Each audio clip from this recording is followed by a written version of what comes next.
ngayon guys, nangunguha na ng ng batuan, dahon ng batuan ang aking habibi.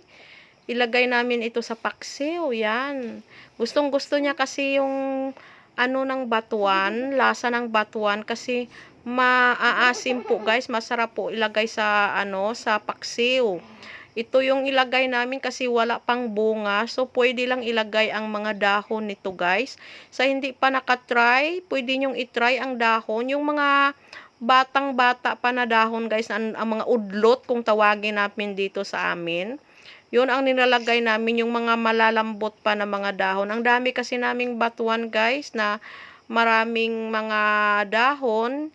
Ito na. Yan, ilagay namin diyan, magluto ako ng paksiw. At meron kaming guys, yung dahon ng mangga, masarap po ibalot sa isda. Nakabili kasi ako ng isda na maliliit guys, na mga priskang-priska pa. Damol-damol kung tawagin dito sa amin.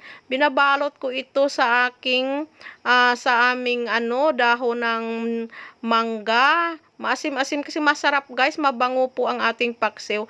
Yun kasi natutunan ko guys sa aking lula, nung maliit pa ako, nakikita ko ito sa lula ko.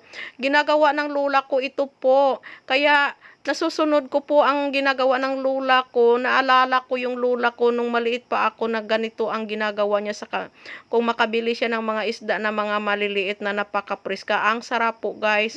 Kung na-try nyo lang, mabango po ang ating paksiw niyan pag binabalot natin sa dahon ng mangga. Sinong nakatry dyan guys, please comment down below kung nakatry kayo sa ganitong paraan ng pagluto ng mga isda. Sinaunang luto po ito guys, yung mga matatanda natin na mga ninuno. Ganyan ang ginagawa nila ng dating mga matatanda. Yan ang natutunan ko sa aking lula guys, na hanggang ngayon nasarapan ako guys, namimiss ko talaga ang lula ko guys.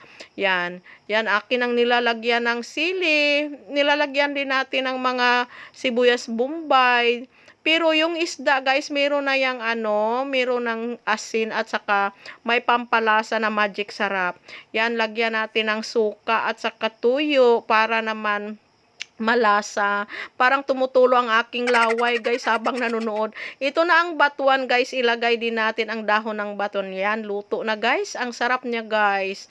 Yan, tikman nyo, pwede kayong tumikim dyan.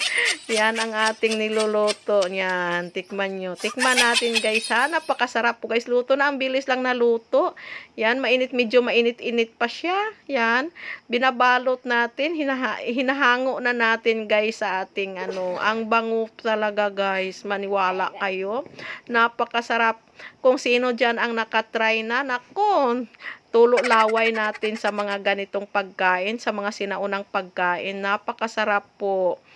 Try nyo guys, yummy yummy. Yung dahon ng batuan, hindi pa kayo nakatry nyan, parang labog. Alam nyo ba ng labog guys? Dati din sinauna din yun ng mga pagkain guys, nilalagay sa mga niluluto. Yan, maasim-asim kasi yun guys. Naku, ang sarap. Yan na, hinango ko na. Yan, at saka ang sabaw ng paksiw, sarap po guys. Yan, itry nyo po. Nako, maniwala kayo, promise, ang sarap. Ubos ang bahaw natin ng ganyan.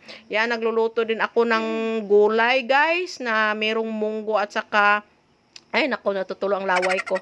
Merong malunggay, munggo at saka merong konting pork, yan ang aking niluluto. At saka merong papaya. Minimix-mix ko lang yung gulay dyan na meron kami. Kasi paborito ng asawa ko na meron talagang gulay guys. Nako, everyday guys magulay, hindi kami nagsasawa. Yung mga anak ko, minarinate ko yung pork chop at saka iprito ko yan. Yan na, kasi yung mga anak ko maghanap talaga ng guys, yung pares ng gulay. Nan, maghahanap tayo. Yung kumakain na kami guys, let's eat. Kain na tayo. Ganyan kami kasimple guys. Dito kami kumakain sa labas ng bahay namin. Yan. Ito lang sa probinsya guys. Andito kami sa labas ng bahay ng main kasi mahangin.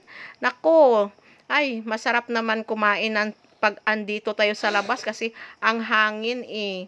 Yan, na kumakain kami andito. Day off kasi ng asawa ko guys. At andyan din ang aking papa at saka meron kaming panday, ang aking kumpare. Shout out kumpare Boy Lobimin Garcia na andito ngayon sa amin kasi meron kaming pinapagawa sa aming bahay.